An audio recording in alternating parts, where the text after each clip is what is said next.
Hey guys, what's up? Peace and light to all of you. It's me, Traveling Sista, and I'm back with another Q&A video for y'all.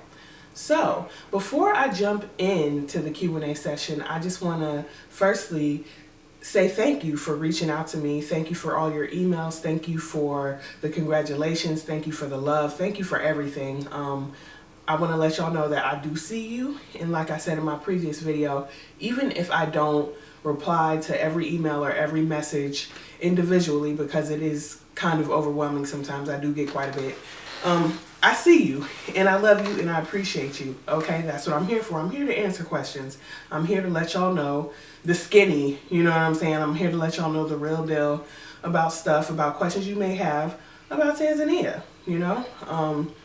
And I want to go ahead and roll into people who've reached out to me through my website, www.travelingsista.com. I know the website's kind of janky right now. It started off as kind of like this weird blog thing and it kind of fell off. So I am revamping my website. If you still want to visit, you can. You're not going to really find much about Tanzania on there, but on the new website, I will have a Q&A kind of section with general questions that I get a lot.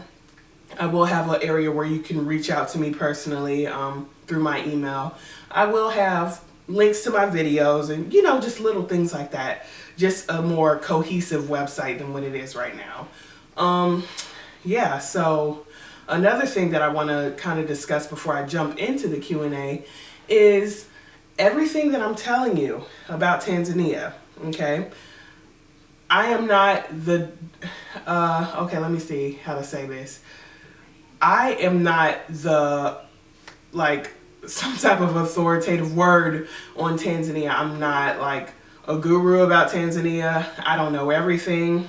I lived there for almost a year and I'm back here in the States now. And I will be making my return sometime in July after I have Zora. But like I did, you know, I did a lot of research before I moved out there, and that did include different YouTube videos, that included people's blogs and everything. So even though I am here to give you information, I still want to encourage you guys to go do further research. Do not base your whole ideas about Tanzania based off of my videos, just because I'm only one person and I can only give you one viewpoint.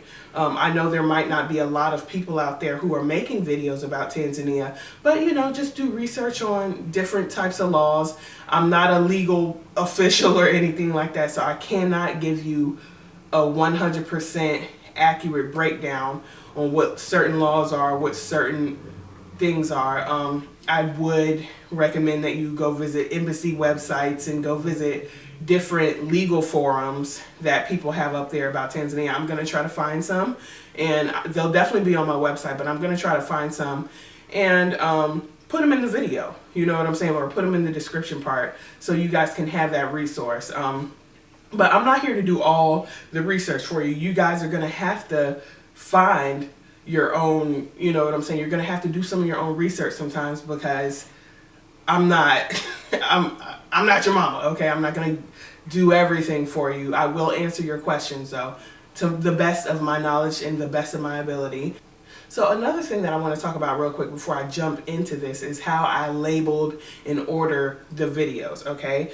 It's part 1, part 2, part 3, or Tanzania Q&A part 1, part 2, part 3. And I just realized that that doesn't give you a description of what it is. So let's say I end up making 20 Q&A videos. You're going to have to scour through all of those videos and try to remember, like, okay, video 17 was about this, but video 3 was, you know what I'm saying? I don't want that confusion. So by the time this video is up, I will have given you a better description of what's in each video, kind of either in the description box or in the title itself. So you guys can just navigate a little better. All right, so without further ado, I'm gonna jump right into the Q&A.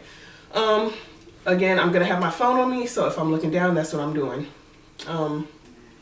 So I keep getting this question a lot. How much money am I gonna have to save up if I want to come to Tanzania? Now, this isn't a question that I can give you a solid answer to, because it all depends on how long you're gonna come out here. And a couple of other factors. It depends on your lifestyle, period.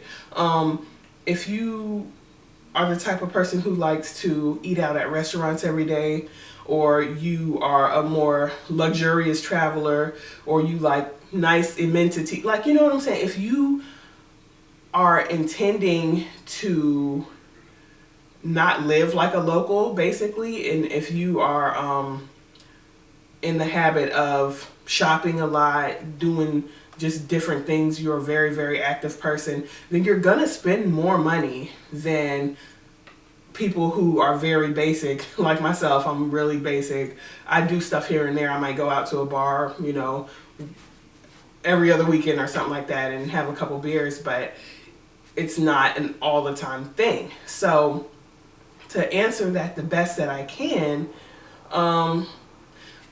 for 6 months, right? I would suggest that you have about $500 for each month. And that's really being generous as well. Like you can really live under that, but I'm gonna say $500, you know. So for 6 months, that's what, $3,000. And that's pretty good. That's pretty good. And with that, you can be housed. You can be in a like an Airbnb, or you could be in a hotel, or you could rent your own place. I give kind of the breakdown of that in my previous video, but you will definitely have food, even if you choose to eat out 3 or 4 times a week and buy the rest of your food at the markets.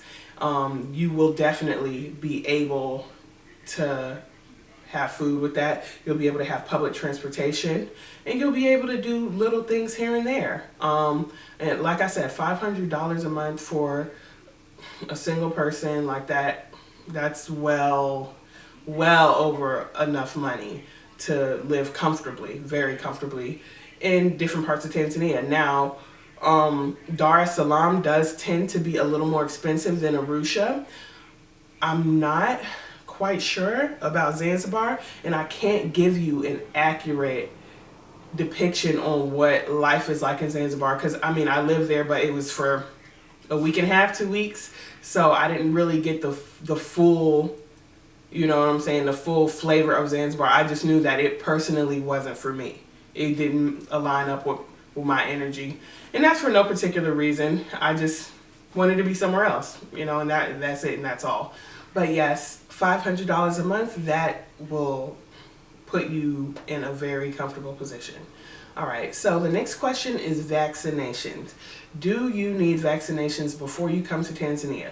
Now, it all depends on which country you're coming from, because on the CDC website and on the, I think it's the embassy website as well, they give you a list of vaccines you need depending on which country you're coming from, because each country has a different set of diseases or whatever the CDC has determined that need to be taken care of before you get into Tanzania. So you're going to need a vaccine. If you're coming from America, there are no vaccinations required, not even yellow fever. Some people go ahead and get the yellow fever vaccine just as a safety precaution or whatever, but it's not required. It wasn't required when I came. Something might have changed, but I suggest that you check out the CDC website. I'm going to try to link that in here. So I am going to dive in to some more questions about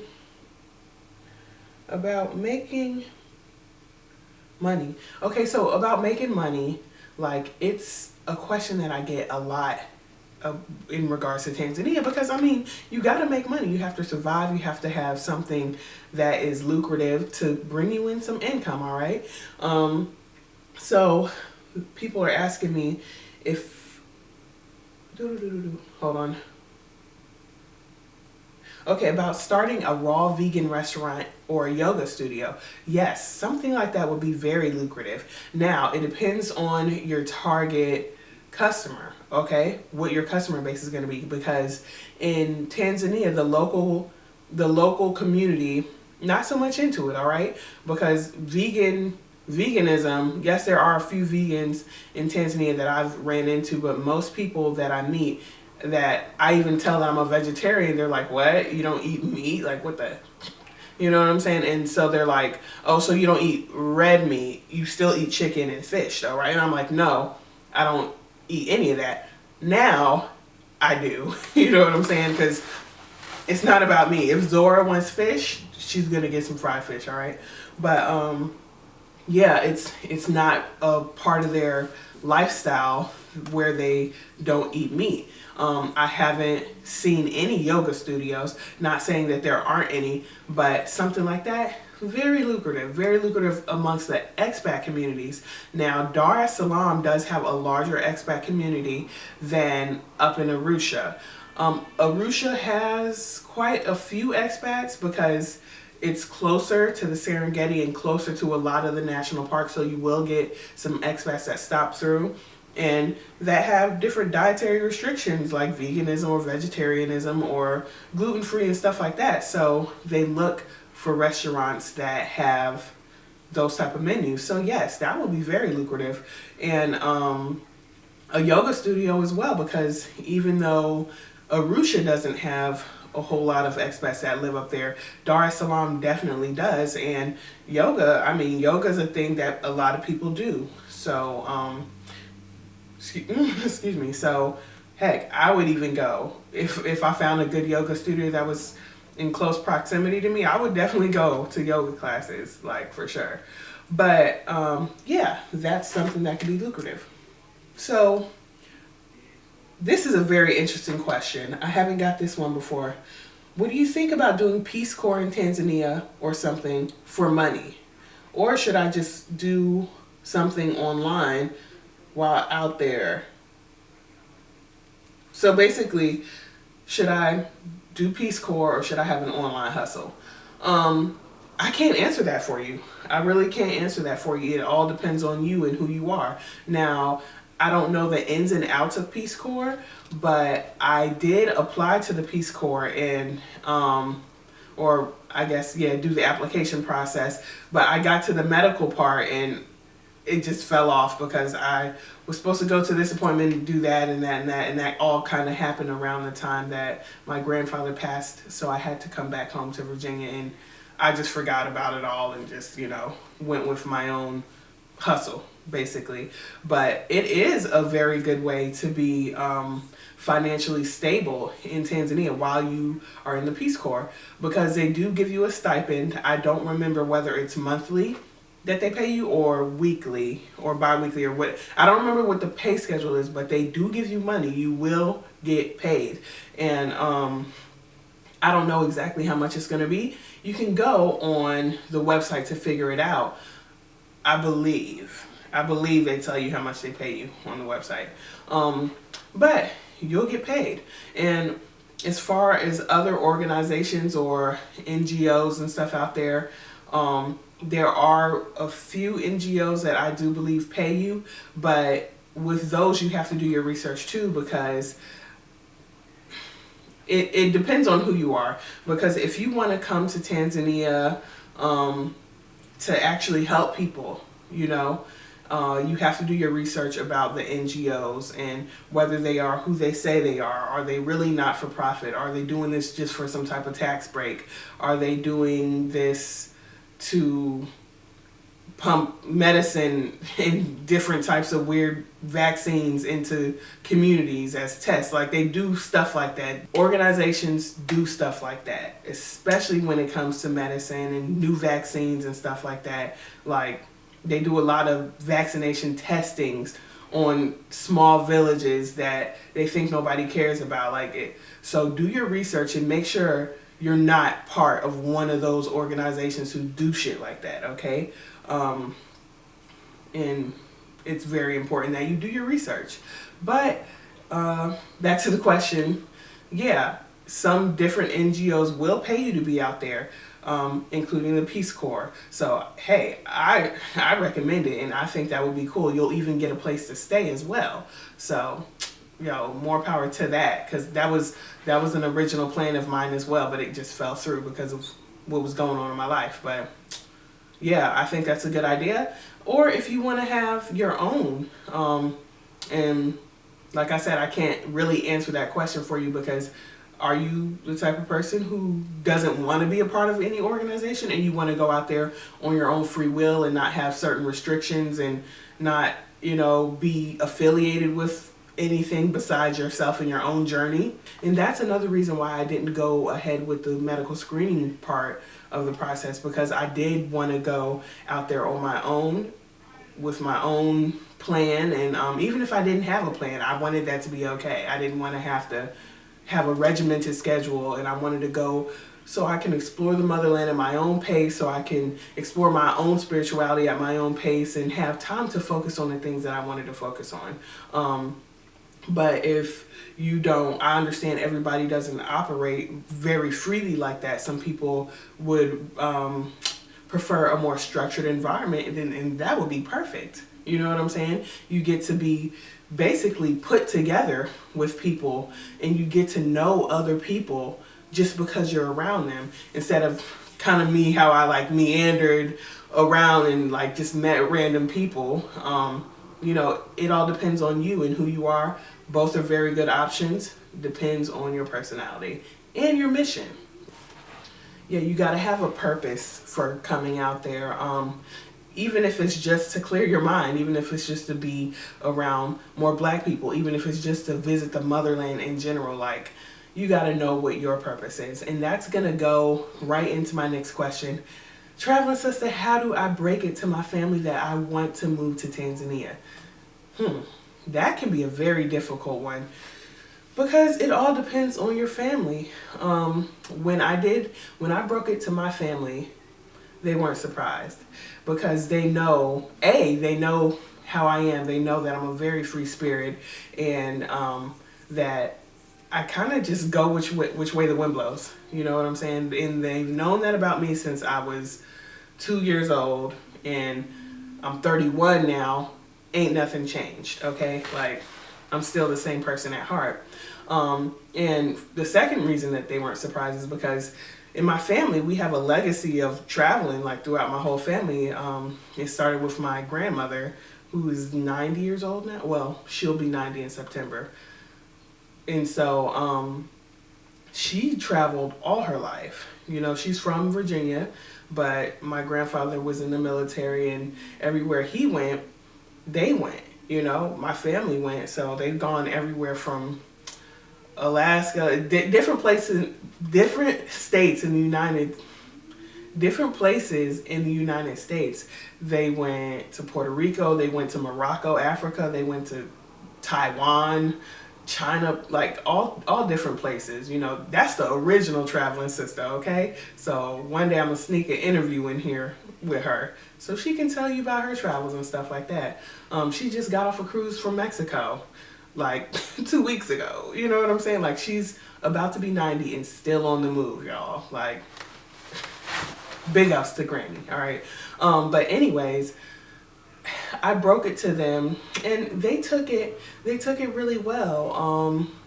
Of course, my mom, being my mom, she's gonna be like, baby, okay, where you staying, just make sure you're being safe. Who you gonna be out there with? Like, she had the general mom questions, like, but she didn't panic. They didn't call me crazy. They didn't tell me I was gonna get mauled by a lion, or they didn't ask me was I gonna be, doing all types of crazy stuff. Because like I said in my last video, people will have some ignorant stuff to say sometimes when they find out that you want to move to Africa, anywhere in Africa, because in their minds it's all the same. In their minds, a lot of times there's not developed cities, there's not beaches, everywhere's a desert. Everywhere, everybody's hungry, everybody has diseases, and it's not like that. So you really just have to know your family and know who you're dealing with.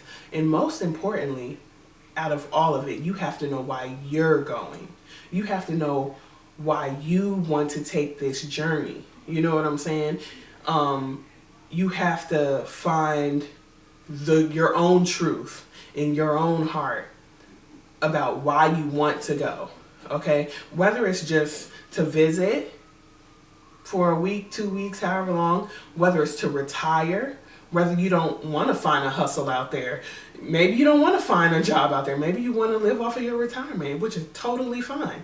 You know what I'm saying? Whatever your reason is, that has to sit solid with you.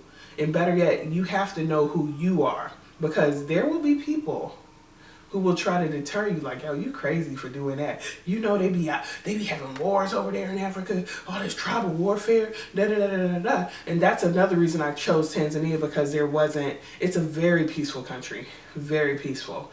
And which I'm gonna kind of go into, that's another one of my questions. But you have to know why you're taking this journey, and you cannot let people sway you with their negativity.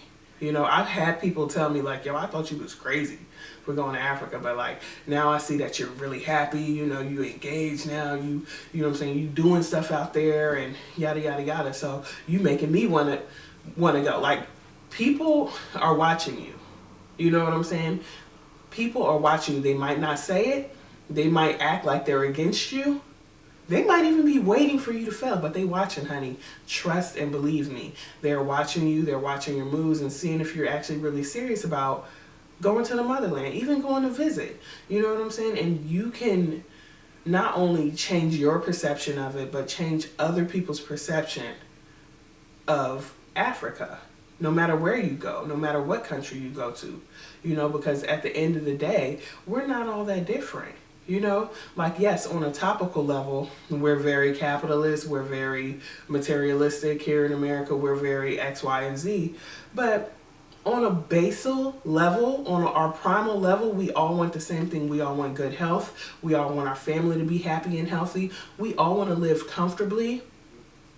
We just want happiness. You know what I'm saying? So, yeah, I feel like I'm kind of drifting off of the main point here, but if you're going and you're trying to break it to your family or break it to your friends and stuff, be prepared for some sideways comments. Be prepared for some people who are not going to support that. But you have to know your reason, your mission, the reasons why you're taking these steps. You know what I'm saying? As long as it sits right with you, you know, then that's what it is. You have to know who you are, and you have to stand your ground, and you have to not be easily swayed, because people will try to put fear in your hearts without even knowing that they're doing that. You know what I'm saying? Some people are completely unaware that they're planting a negative seed, and that's just how it is. So yeah, I pray that, you know, you guys have a family and friends who are easygoing, you know what I'm saying, and who encourage you and be like, oh, I know you're going to take some bomb pictures out there. I know you're going to have some good food. You know what I'm saying? I hope people encourage you, because that just helps. You know what I'm saying? That just gives good juju and good energy to your journey. And like, who doesn't want that? You know what I'm saying? So that's how you would break it. Another question, which I get all the time, is it safe? Is it safe in Tanzania? I would say absolutely it is safe in Tanzania. Now, excuse me, the biggest crimes that I've seen happen are like petty theft and, you know, stuff like that. And I do believe I expressed that in one of my other videos. Like, if you go to a market or something and your purse is wide open and, you know, it's a crowded market and somebody looks down and sees your phone inside your purse, you might get your phone snatched. Not saying you will get your phone snatched, but you might. And it's just like anywhere here in America. You go in a crowded place, a concert, and you just all open and willy-nilly with your stuff, you might get hemmed up, you know? So you just have to be vigilant, and you have to just pay attention to what you're doing. And I know sometimes I can be scatterbrained and leave my purse unzipped and, you know, stuff like that. But I'm usually on my P's and Q's. So just be on your P's and Q's. So another thing that could possibly happen, which doesn't happen a whole lot, but I've known it to happen, is where somebody, okay, so in your house, right? You have they have bars on the windows on the inside and sometimes on the outside as well, to protect against theft and stuff like that, because they don't really have like ADT alarm systems and stuff like that out there, so they have bars on the windows. Now, what people will do sometimes, if they want to rob you or they want to like see what you got, they'll slip like a hanger in the inside of the window and like try to unlatch the windows, because it's the bars, but the actual window has a latch that you put up and you can swing it open. Somebody might try to do that and go with a hanger and take some clothes out, stuff like that. But when it comes to violent crimes, people getting shot, when I tell you, I did not hear one gunshot the whole time I was in Tanzania. It was amazing. It was. I didn't hear one gunshot the whole time I was in Tanzania. I didn't even see one fist fight. Well, okay, I saw it. I saw a fist fight, but they could have been playing. They looked serious, but I don't know. They're really non-violent people in Tanzania. Like, I've seen people get yelled at, but that's about it. And you rarely see that. You won't see people yelling and cursing and arguing and stuff on the streets. Like, people just be minding their own business, laughing, gossiping, just doing whatever. And so, yeah, it's very safe. I've slept with the door unlocked before, unknowingly. Like, I woke up and realized, like, oh shoot, I didn't lock the door. But yeah, it's totally cool. Like, it's a very, very peaceful, very calm place. They don't have any wars going on. They don't have people parading through the streets with guns or anything like that. Now, the most guns that I have seen is like outside the banks and stuff. They have armed guards with shotguns. They got shotguns, and I think I've seen somebody with a rifle outside of a bank. But that's just for the bank's protection and the post office too. But yeah, like, if nobody's gonna rob a bank if there's somebody with a shotgun waiting outside for you, so that keeps down on crime. But yeah, I don't see a lot of people with guns out there unless they're military officials. Yeah, it's not a big thing. Violence, crime, it's not huge. And like I said, if there is crime, it's petty theft, like your phone, or if you just leave your wallet out on the table or leave your purse on, whatever. Like, you gonna get got. So, yeah. Another question that I get quite a bit is, if I come to Tanzania, will you be open to hosting me and my family, or just, an individual? And I can say right now, when I make my return to Tanzania, as you know, I'm not in Tanzania right now. I'm back in the States to give birth. But when I make my return to Tanzania around July 2018, I'm gonna have a new baby, and I'm not into hosting anybody with a new child and stuff like that, because I feel like it can just be overwhelming for me. I'm a first time mom. I don't really know quite what to do yet. I'm just gonna be trying to get my bearings straight. But I will absolutely meet up with you and, have some coffee, have some dinner, have, a chit chat, catch up or whatever. And I can even try to hook you up with somebody who can host you. I can try to find you like a good hotel or an Airbnb or something like that. But as of right now, no, I will not be hosting anybody. Once I get in my groove, though, I could definitely see that happening in the future. Definitely see it happening, because I am a pretty social person, and so is my fiance. So yeah, we both like to meet new people, so that would be on the agenda for us to host people. Now, we're not going to turn into a bed and breakfast or anything, but yeah, we'll definitely help you out if you're transitioning and stuff like that to the motherland. If you're transitioning to Tanzania, we'll help you. We'll show you around and stuff like that, but it's not going to be. We're not a tour service, not yet. That could be in the works for the near future or the distant future. But we have a lot of things that we're working on in our lives right now, just trying to get it all together with the new baby, a new place. We're trying to get some different business ideas off the ground. So no, that won't be a priority for us. But like I said, if you reach out, we will still help you, and we will still be there for you and catch up and meet up. I would love to meet up with y'all. Heck yeah, for real. So, yep. Okay, how much should you save for a week vacation? Including passport and round trip from Michigan. I don't know. You got to look up a ticket. I'm not, like I said, I'm not a travel agency. I would like to think that you guys know that. But I'm not trying to be rude, but I mean, I don't know ticket prices offhand. A good website to use is Skyscanner. Google Flights is actually pretty freaking good too. Google Flights, I found some of the cheapest flights ever on Google Flights.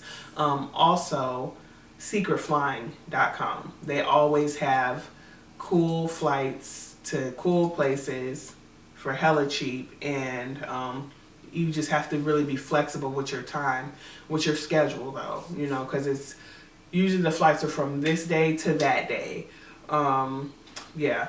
And for a passport, I don't remember how much passports are because it was so long ago that I got mine. And I think matter of fact, we were looking at passports the other day for my mom. I believe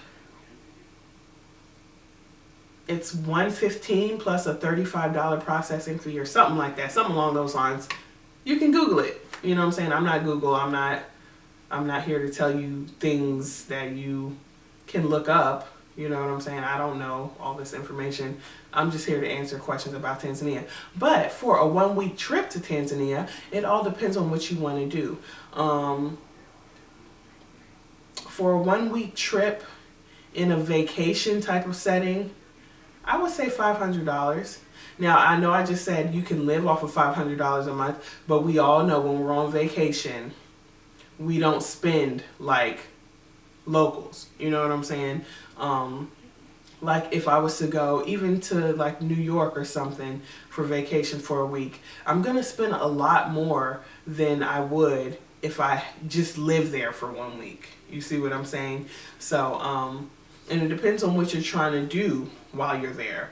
Do you want to go to a safari? Do you want to go to Serengeti? Do you want to like do tours and stuff like that? Because if you do, then you should expect to spend some money. And I suggest that if you want to go there for 1 week, a 1 week vacation, that you kind of get a loose itinerary together. Like if you want to take a tour in Zanzibar of the slave market or something, there are places that you can look up online that'll tell you how much those tours cost. If you want to go to the Jozani rainforest, if you want to do, certain things, then I suggest you kind of look up a price, a website with the prices on it, and that can give you a better idea of what to do with that. Yes. Will Wakanda make people want to visit Africa? Okay, so you guys, I have a confession to make. I have not seen Black Panther yet. Oh, and I'm so upset about it. And okay, it's the 26th.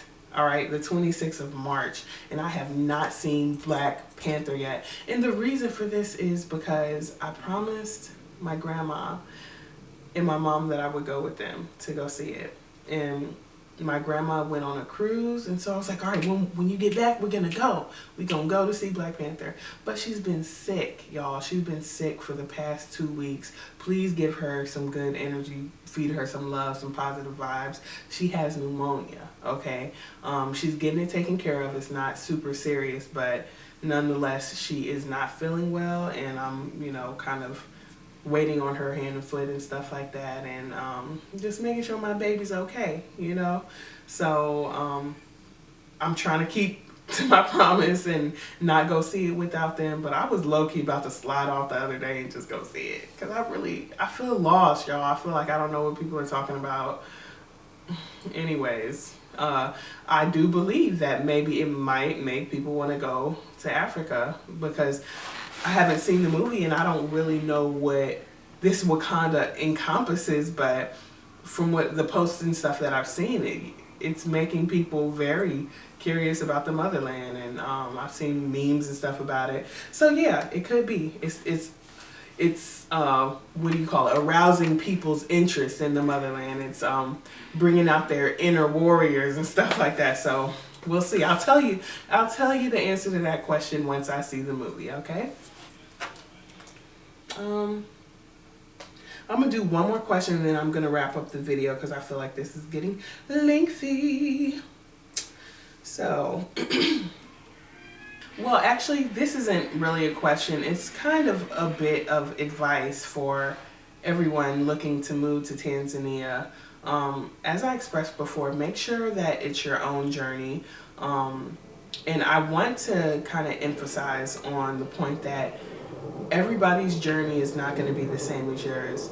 Yes, I came out to Tanzania and overall had a wonderful, wonderful experience, honestly, from the ups to the downs, from almost every aspect of Tanzania has been amazing for me. But I don't want that to plant these seeds in people's minds that when you get out there, everything's going to be peachy and beautiful and everything's going to flow smoothly, because like I said, the journey is different for every individual.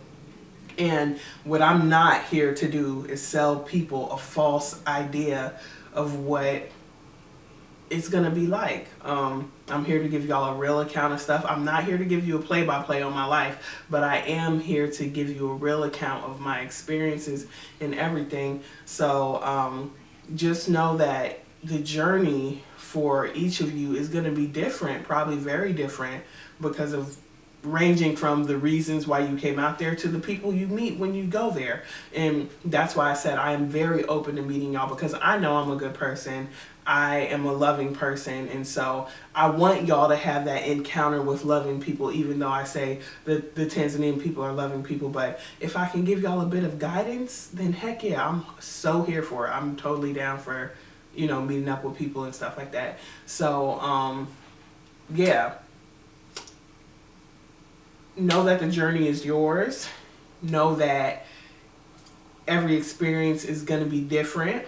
And I'm very grateful for you guys' feedback on these videos. I know I've inspired a lot of people, in which I'm happy about, because that's my goal. But you still have to keep in mind that it is your journey and your journey alone. And, don't get out there and be like, Traveling Sister said it was going to be like this and then now it's like that. And, just keep in mind that it's your journey, and try to go out there with minimal expectations. Like I said in my other video, the last video I believe that I made, I didn't really go out there with too many expectations. I just kind of went out there with an open mind, open heart, and ready to receive what was presented to me. Don't go for the okie doke, but be ready to receive everything and try to have non-biased views about it. Yeah, so that's all I really got to say about that, people. So I'm finna go make me a bagel because I'm hungry. And that's all I got for y'all. And keep them questions coming. I'm here to answer them. And I love y'all. Peace.